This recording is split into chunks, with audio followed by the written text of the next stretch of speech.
Right, okay, welcome back to We're back, baby. another podcast. I don't know if this one is classed as a Sunday roast. I thought I'd mix it up a little bit for the next few weeks. And I'm going to interview, well, not like a job interview. I'm nervous. I'm going to interview all the coaches, which is also awkward for me because I know Alex pretty damn well. But I'm going to ask him questions that you might not know. Maybe I'll know all the answers. Is this a setup? Is this actually an interview? If I don't pass it, I get fired. You're out. You need to go and work for six. Well, I've never actually interviewed for a job that I've not got. That's because you've only ever interviewed for one job. No, I had a few before. Did you? Aye. Where have you worked? Oh, you know where I've worked? Yeah, I know, but they don't. Oh, fair enough. But I worked in Lush in Braehead as a Christmas temp. Right, okay. And then I worked in Pandora in Braehead. Oh, I tell a lie, actually. I didn't get into Hollister. Oh, gutted. They can see me now. They'll be kicking themselves. Right, I have some structured questions. If I'm looking over, one, because I'm looking at questions, and two, because I'm not convinced we've set up the audio right for this podcast. So if I'm taking constant looks over, that is why. The first question is a bit cliche, but who is Alex Caldwell? I feel like I ramble on so much when I get this question, but I'll go with it anyway. Who is Alex Caldwell? I'm 25. I'm a personal trainer. 6'1", in case anyone's wanting to know as well. Yeah, I'm a coach. I'm an online coach. I have been in the industry now for 5 years, I'd say. Probably 6 if you counted working for another company as well. Yeah, I always struggle with this question, mate, because I don't know. I started talking about my job. I think everyone would start doing that, to be fair. But then that's because it's probably a big part of your life now. Yeah. Well, yeah. let's go back in time then. What about your childhood? Where did you grow up? How was your childhood? Any trauma? That gives a little bit of insight. So I got popped out in Paisley in the RAH. So I did on the 2nd of November 1997. So I did. And grew up in Paisley with I was living in Paisley with my mum and my dad for a couple of years. And then my parents split up when I was 2, which is good because I don't remember it. So I actually think that was a blessing, really. I then moved to another part of Paisley and I was living with my mum and my stepdad. And I lived there until I was 8, then moved to Erskine. Nice. Where I spent the rest of my childhood and teens until last year. Okay. What were you into as like a kid? Were you into fitness much, or was it other things? I would never say I was into fitness as such, but I was always active. Like I always remember that. Like I always was just, you know me, like I just fidget and move about and stuff. So I feel like that energy was I spent a lot of time outside. Yeah. Gonna sound pure old now, but like skateboarding. I wasn't sitting on the iPad. I was out playing. Yeah, I feel like I spent so much time like outdoors, just always out playing. Yeah. Strangely as well, I actually spent a good bit of my childhood as well, like within a church environment as well. Yeah. Which stopped when I was kind of about 13 or something. So yeah, always around other kids, always playing. And then I was actually a swimmer as well. So I started swimming when I was like... Okay, I didn't know that. Do you not know this? No, I didn't know this. I'm a bit below, big back. A bit below your minds. That's where you get your shoulders from. I started going to swimming lessons when I was like must be maybe 3 or something like that, I think. Yeah. And like quickly worked my way up the ranks until I was maybe like 7, I think. And then when I moved from Paisley to Erskine, I stopped going. Yeah. But I did my mile badge. I swam a mile when I was 5. Yeah. Which was pretty cool at the time. But I think just like many things, I was quite a shy kid and stuff. So when it got to the stage where I actually maybe would compete or maybe like take it to the next level, yeah, I shied away from that. I was quite happy just being quite comfortable and just playing with my pals and stuff. You weren't like a crazy like sporty. You weren't into football, rugby, or anything like that. So what actually like got you into fitness? I think for me it was initially, I think it was running. So I found I really liked pushing myself. Like, and I think I noticed that in my PE class, like standard grade and into higher and stuff. I was like one of the only ones that was actually like going full pelt and actually trying. Yeah. Like everyone else was kind of just, I've got to go to PE, I've got to try and push myself. Yeah, but I was like, I can't wait to get to PE because we're doing running at the moment and I'm going to try and get the best time in the class or like push myself. So, and again, it was never competitive against other people. It was always against me. So then I think the natural progression from that was like, I want to go and train myself as well and push myself that way. Yeah. Coupled with the fact as well that I was just extremely skinny, and that was like a major pain point for me. Yeah. And I used to get like the odd comment and things, and I was quite self-conscious about the fact So of how skinny I was. That was why you wanted to start like weight training? I think so. Yeah, I think it was the skinniness. Yeah. It used to affect me. Did you first train in Exercise for Less? No, it was Erskine Sports Centre gym. There was a porta cabin at the back. Yeah. So it was like your classic like Renfrewshire Council gym. It was just like all the kind of techno gym equipment, and it didn't even have like any racks. It was like a Smith machine. So like I learned to bench press like on a Smith machine. I learned to squat on a Smith machine. Like I never used free weights really at the start. And who taught you to train? Did you have anyone? Did you just go with your mates? How did that work? None of us taught each other how to, none of us knew how to train. Like no one. There was like the odd like bigger guy in the gym that would like maybe. And it's funny as well because I look back now, right? They still train now. I look back now, right? And I remember this one guy, and he was like semi good build. Yeah. But yeah, it's like being a tall person in like Asia. Like, do you know what I mean? You wouldn't have to be that tall to be impressive. Like that situation, it was like a small pool of like wee guys in that gym. Yeah. So he was like semi good shape. And I think he would never leave that gym because he felt like he was the biggest guy in the gym, and he probably loved it. If he went to a proper gym, probably is. Yeah. But no, actually that's knocked down now. That's knocked down now, yeah. You've moved to JD. But no, we never get taught. It was like the very same as you, like YouTube videos, like Steve Cook, Christian Guzman. Like I started finding all these guys, CT Fletcher as well. Like I always started finding all these guys. What would you say? Command you to grow. Command you to grow. But we basically just used to watch YouTube videos, and then we'd come in and we'd like save a workout and we'd just try it. And I think similar, I suppose, what people do with TikTok and Instagram now to an extent. But it is helpful. It's probably there was better content than there was now, I would say. Because the people that were making content in the most part were like super confident and into training, whereas now it's just random people that are posting these TikTok workouts. But. Yeah, but I think like I firmly believe for like any young guy, even if you've got like no direction, see if you just start like eating well, and like just thrashing the gym, like it doesn't have to actually have much like kind of programming or anything like that. I think that was my start. That was my start. You'll all know those guys that are just in class shape and they don't have a clue. They've just been thrashing themselves for years. 25 now. I'm 25. When did you start actually lifting weights? It was 16. Okay. It was, and I say lifting weights, like again, just going in and just so like 9 doing years. some random when do you stuff. think like you actually learned how to train? When I'd say I started training properly when I was like 18. I'd say. Okay, so kind of not. I mean, I was gonna say wasted years, but sometimes those years are the best. Actual training years when you don't get forever. Because I met you when I was 17, and then we started training together. That is wild. So yeah. So actually, a lot of people probably don't know that. Me and Alex have known each other the longest out of any of the coaches by a long shot. I've known you 7 years. 7 years?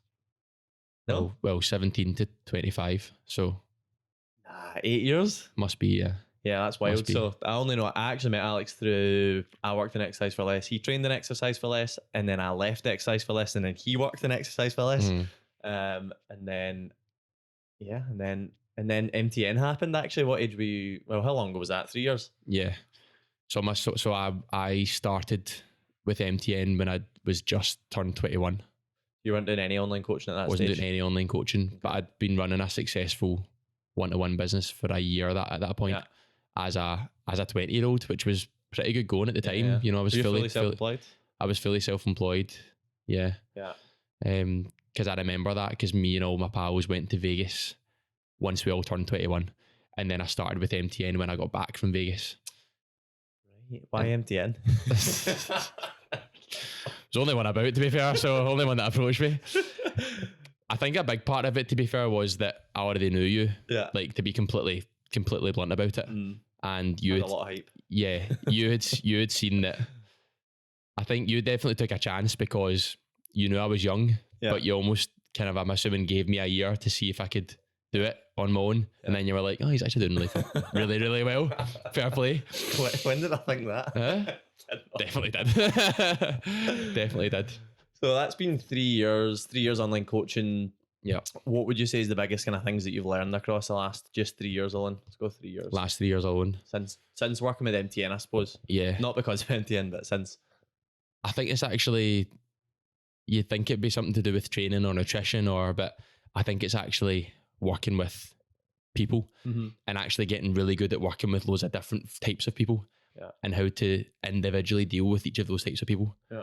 I think at the start I kind of found myself dealing with everyone very similarly, and realizing that you can't take the same approach with a 40-year-old woman as you can with a 25-year-old guy. It's just not going to work. Yes, the principle is the same, but how you relay that to that person will be different. And did you find when you were younger or when you first started coaching, it was more of a like, I think everyone needs to do this type of thing? 100%. Yeah. Because you, and it's, I don't know what it is, but I actually feel like new coaches have more of an ego than coaches that have been in the business for longer. Massively. Because they're like, my everything I've got is up to date, and the old coaches, you're all out of touch and stuff. And I'm like, yeah, but how we deal with everyone is what makes us, that's where the experience comes from. There was stages when I first started coaching, you're maybe the same, like I felt I had more confidence then than some days now. Yeah. I've been coaching like 9 years. I had more like, and it was totally unwarranted self-belief. Yeah. I was like, I'm fucking amazing. Aye. Now I'm like, I don't think that at all. I know. Sometimes I do, but that was me thinking that as well, as a guy who had got, well, to be fair, I did go to college for 2 years and do a HND, so I'd say probably a little bit more qualified than the average new personal trainer if you've just done a quick 6-week course. But that was me coming out and I was like, I've got applied mechanics. Never used them once. So yeah, I kind of think there was that false confidence. It was like, I know more, I know it all. I think everyone has that, and I think you go through like peaks and troughs of feeling that self-confidence and then going shit. And you actually, do you know what I think makes you not feel that? See, when you learn loads more stuff, that was that Dunning-Kruger effect. It makes you feel like you know a lot less. So sometimes it's like bliss of ignorance. When you don't actually know that much, you're like, I feel like I know everything, because you've not actually dived in deep to like all the stuff you need to know about human psychology, all the stuff you need to know about the body, the brain, the mind, whatever. But yeah, I think like sometimes the more you learn, the less you feel like you know, in the most part. But yeah, that's a funny one. What about if you weren't in fitness? Like what would you see yourself doing, or what did you want? Well, let's go with 2 questions. What did you want to do growing up, and then if you weren't in fitness now, what would you want to be doing as a job? I wanted to be a chef. Right. So I remember being like really young. So that was another thing that I did. It's a bit of a strange wee boy now I think about it. I used to do a lot of things that like strange. I definitely. I was just a strange big boy now. A lot of things I did when I was younger, like for a wee bit kind of like beyond my years. I was like, I want to cook for the family tonight, and I was like 7. That's hilarious. So but I then like picked it up quite quickly. Yeah. And now I'm really glad that I did do it, because it meant that like by the time I got to just in my teens, I was pretty much self-sufficient. Yeah. I still told my mum I didn't know how to turn on a washing machine on, so she still did it for me at that age. Yeah, but go with that. I was, go with that. Yeah. But yeah, what was the question again? What if you weren't in fitness now? What other job could you see yourself? What type of job or what kind of career can you see yourself doing now if you weren't in fitness? I think I'd probably work in. I think I would have went down the psychology route, and I think I would work in some sort of counselling or therapy. Probably. And is that now because you've kind of been helping people over the last few years? Is that something you've always been interested in? I don't think I was interested in it until I became a bit more of an established coach and realised that actually I find that really interesting. Yeah. 100%. Same, like I always think about like, so neuroscience like really interests me. Like anything Andrew Huberman puts up, you're the same. You watch a lot of the same stuff in that sense. But like, ask me about that in school, and I'd have been like, nah, that's so boring. Yeah. But now I'm like, I think it's one of the most interesting things ever, like how the brain works. But it's funny because you're kind of thrusted like into doing a career when you're young. Yeah. And like you followed a similar path to me in the sense of like you were like, I don't want to do the classic like go to uni and whatever. I knew that. I think that I always said the other thing, that if I was to do anything, and I thought I maybe would have done this like when I was younger, but I just thought, well, if I'm not going to do the PT thing, I'll need to be in some form of like construction or like trade. Yeah, I'll need to be. And I always knew that I wasn't going to want to sit at a desk all the time. Yeah. Don't get me wrong. If the online coaching keeps going well, that might actually become that might become a reality. I always laugh at that. But I think you'll still be working on a topic that you still love and you're passionate about, and you're working with lots of different people, and you're able to help them. It's different. It's not like I'm turning up to work one day and someone is filling a spreadsheet at me, and but then also exactly. But apart from Emma, sending spreadsheets, but I also feel that when you're younger, that's like such a value. You're like, I don't want a desk job. Yeah. And to be honest, as you get older, you learn not to mind that, and you learn like, well, you're not going to be personal training in the gym floor for the rest of your life. Yeah. Like when you're 65, you're not, or 50 even, you're not going to be personal training. So it's, I suppose that's like just your values changing, and you like it as well. You enjoy it. I think a big value of mine now still is variety. Yeah, like I like the variety of this job. Yeah, like no day is really exactly the same. Like obviously there's going to be weeks where you focus on one thing and weeks you focus on another, but I like the fact that like this morning that I've went and taken 4 one-to-one clients. Yeah, and then I'll probably train at some point during the day. Yeah, and then I'll make some Instagram content, so there's a bit of marketing in there as well. Yeah, and then later on I'll have a client or whatever, and I'll have some laptop work to do and catch up with online clients. Like I like the variety there. There's a lot of different things going on in the one day, and I think that's what keeps me going. I think that's like with most small businesses, and I think personal training, like even more so. I think there's so many different aspects to it. People just think it's coaching, but there's photography, there's videography. You need to get good at managing finance. You need to get good at marketing, sales, time management, like all these things. I know that's probably just any business, but I think that's what I love, and it's similar to you, like that variety of running a business. What would you say is your biggest strengths as a coach? What do you think sets you apart? What do you think people maybe come to you for more than maybe other coaches? Yeah, I think one strength, I would say is I can definitely put people at ease. Like when someone first comes in for a session, just talking about one-to-one coaching here, and then also just chatting to people on the phone when they're maybe thinking about signing up. I think I come across relatively friendly, quite open. Let us know if you think otherwise. Yeah, you might think that. I do have a bit of a resting bitch face on the gym floor, I reckon. But it's probably my 4th client. I'm probably very hungry. But I do genuinely think that generally people do feel quite at ease around me. Yeah. I've always been the guy that people come to with, like out my mates and stuff. Everyone always comes to me with their problems. Really? They think they're going to. You're the joker as well. I know. Get you a guy that can do both. But yeah, I feel like people feel at ease around me. They feel comfortable opening up and they can trust me. And I think that's I've noticed that over the years. I only really noticed that last couple of years. Yeah. I don't know if it's because of my role or whatever, but people tend to feel like they'll get some decent advice off of me. Yeah. I think. I like that. And have you got anything that you see as like a consistent weakness or something that you struggle with time to time with regards to coaching? With regards to coaching, it's a hard one, this, because I think it's hard to look at what you think's a weekness, because it's hard to see your own weaknesses. Yeah, so I'll tell you. No, I'm joking. Yeah, I'll tell you all of them. Put out the list. With regards to coaching, I think genuinely my attention span is a weakness in my whole life. Like it's pretty bad. So I need to really work hard to make sure that when I'm training a client on the gym floor, that I'm consistently involved in making sure that I don't let that client go through the motions. And I know that's a weakness of mine. I know it. Yeah. Like I could you've done an ADHD test before. How did that go? Yeah, it went great. Yeah. So I think it said something like, well, basically, so me and all my pals in the group chat, there's 8 of us, we all did it. And it was like out of 51, I think it was out of, and everyone came back, it was like 13, 15, 17. Like, what did you get, Alex? 46. Was it 46? Something mad, yeah. So I've never I've got ADHD, but nobody's ever actually, like a doctor or anything like that's never actually said that I do. But I listened to your woman podcast, and it was, again, I talk about that guy a lot. Yeah. And he was saying like the amount of people with undiagnosed ADHD is 100%. Massive. It's like 1 out of 3 people or something like that are on the spectrum of it. And of course there's levels and stuff. I think you've got way better attention span than you did even 2 years ago. Like I've known you from 7 years. I think the first time I noticed you had ADHD was probably 3 years ago. And then I feel like you've got way better, to be fair. So maybe that was a weakness, but I don't feel like that's something so much now and then. It's like a meeting with me though. No.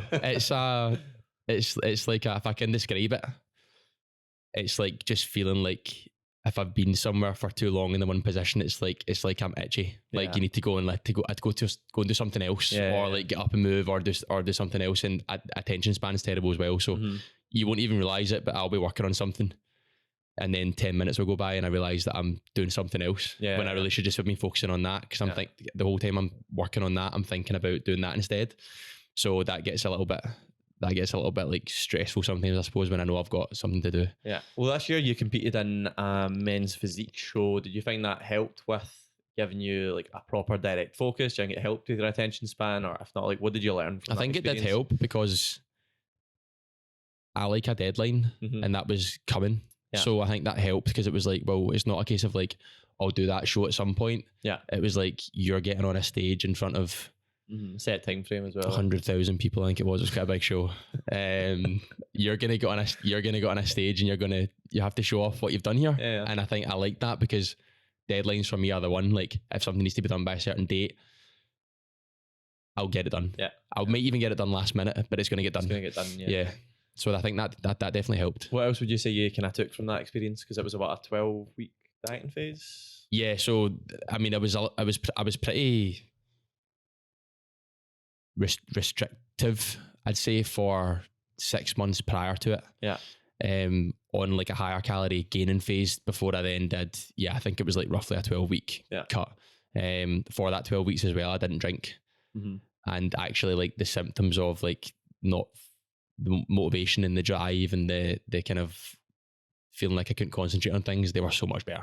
Oh really? Okay. Like 100%. Just that my work rate was actually pretty decent considering, because you kind of said to me like, oh, when you're dieting you'll feel like you pure struggle, but actually that was kind of the time when I really like knuckled down. And I think it's because I wasn't filling my time with the things that I normally would do because I had to restrict those things.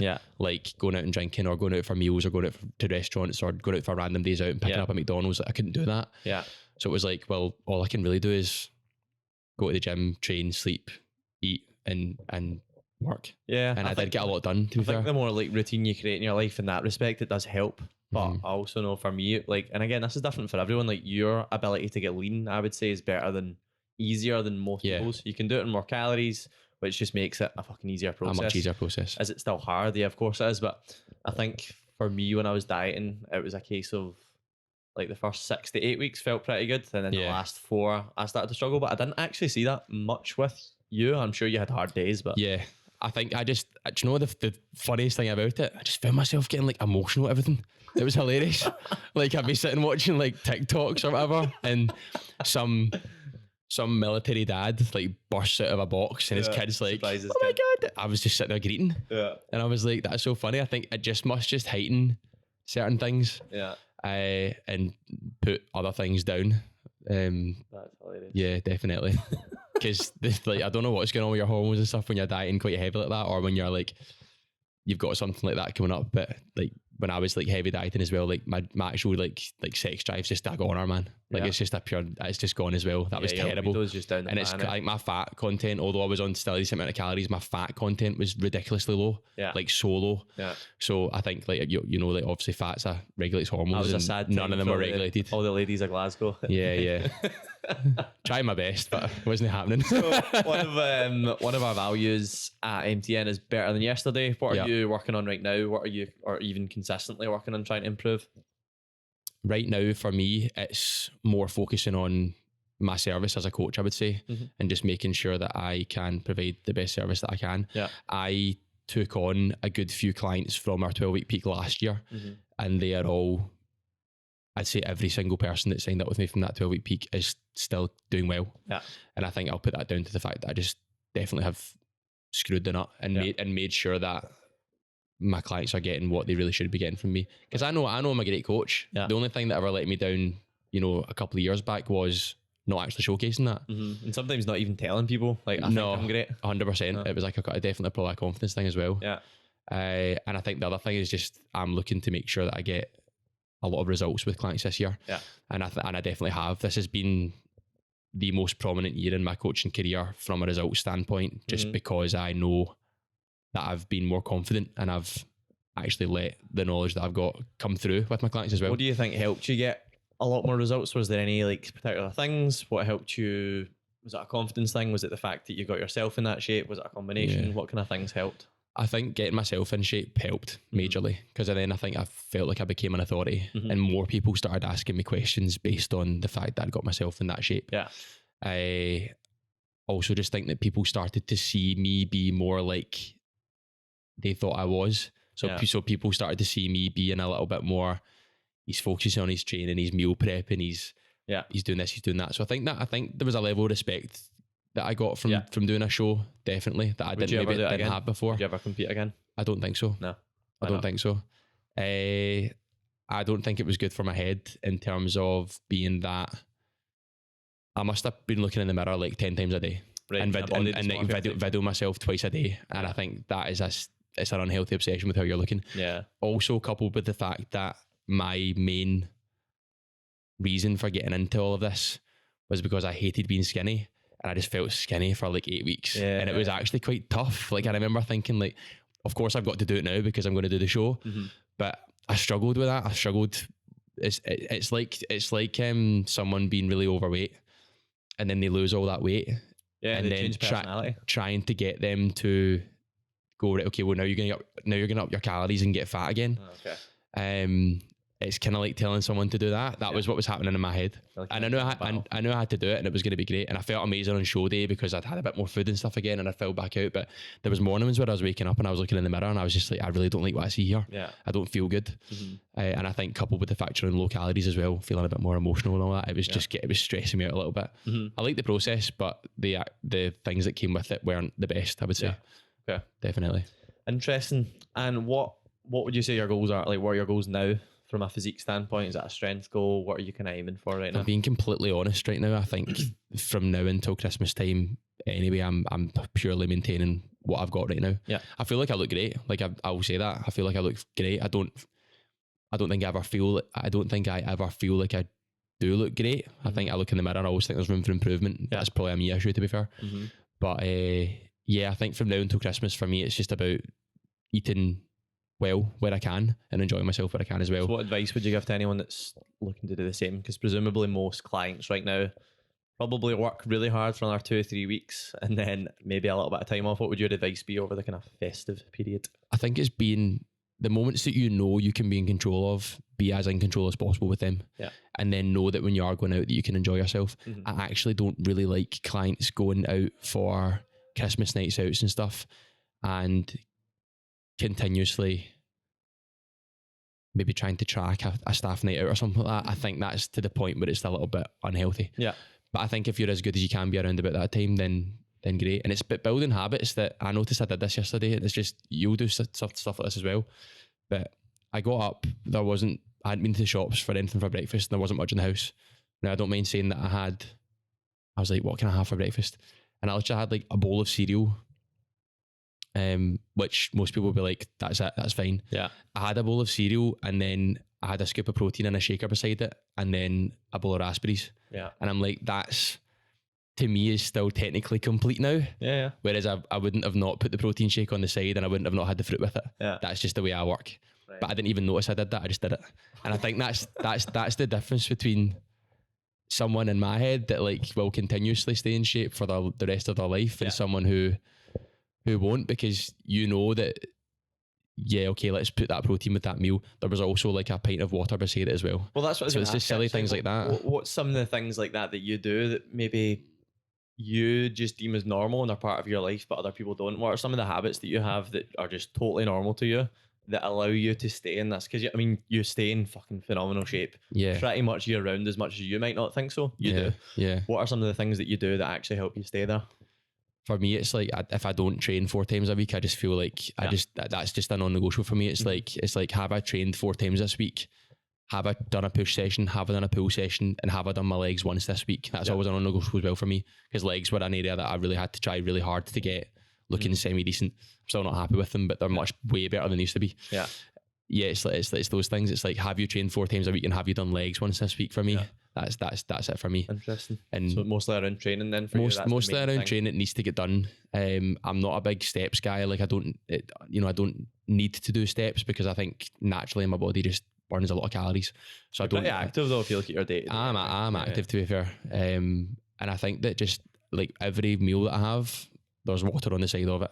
I don't really drink, and yeah, I think the one thing that I would say that as a bad habit for me is probably caffeine right now. My caffeine intake is relatively high, probably too high, but it never affects my sleep, or I don't think it does. So there's not that motivation there. Like Ryan came in this morning and said I had 3 coffees yesterday and had the worst sleep ever. Yeah. I was like, so now you won't have that today, and you'll presumably have a better sleep. Whereas I was like, well, I trained legs last night at 8 o'clock, so I had a can of Monster at 6 p.m. and then slept all night. Perfect. So people with ADHD genuinely do have a better response to caffeine, or like a worse response to caffeine. They need more for it to hit them. Yeah. Sometimes I would. That makes sense. Sometimes I might have a coffee and feel a bit worse after it. Like sometimes I might feel like actually I feel a bit like sleepy. Yeah, that sounds hilarious. That sometimes. But I think it's probably just because it's a hot drink and I'm just relaxing now. Maybe that's all it is. But maybe. Yeah. Right, we'll finish up with one last question. There's Okay. a lot of stuff happening within MTN over the next 18 months, but there's probably a lot of stuff happening in your own life over the next 18 months. What are you most looking forward to, excited about? What's kind of the things that are buzzing around your head? So for anyone that doesn't know, I moved out this year. So moved from Erskine to Anniesland. And it basically meant Really getting love letters now. What's your postcode? 39 So for me this year, like a holiday wasn't really an option because it was either like go on holiday and spend all that money on holiday and then still live at home, or it was like move out and buy 2 couches, a dining room table, kitchen silverware, blah. Yeah. So for me it was like, right, Alex, be an adult. If you want to move out and you want to like, you know, be your own man and all that. Yeah. So said that pure sexual there. Be your own man. Might be your own man, pal. So I did that instead, and you know, I was an adult about it, and I maybe could have went on holiday in the summer, and I thought, you know what, actually financially just don't do that. It's just silly. So I'm glad of that decision. It's given me a lot more freedom. It's been nice to have like my own space. I'm up close to town now, so it's just, I do feel like I'm in a nice space now. So next year I'm really looking forward to going on some holidays. Where are you planning? So I'm actually booking my cousin's stag do today to Costa del Sol for 3 nights. Maybe jump over to Marbella for the day as well for 3 nights. So that'll be sweet, man. I'll be a total wreck, I know for a fact. Wedding. And we'll get big Ryan's wedding. So Ryan's wedding is the May 18th. I know or that. 21st-ish. I know that. So we've got. You coming? I'm coming, yeah. So this thing's on like the first week in June. So I'm literally going to be like there and then back and then there again. The MTN photo shoot. When is that? The 4th of June. 4th of June. Oh, we need you, baby. Oh, we need you. Well, we'll come back to that. I'll fly you back for it. We'll come back to that one. Yeah, so got Ryan's wedding, and I do want to go away next year for like a couple of wee city breaks. Nice. And I'd like to be away for like a longer trip. I just really want to go back to Thailand. I love it. Yeah. I love it so much. It's the best place ever. Class. Any last notes for the listeners? No last notes for the listeners. No. Be sure to follow me at Alex Caldwell PT on Instagram. I was going to give them any other social media, but I don't have any. Only one. No, that's it.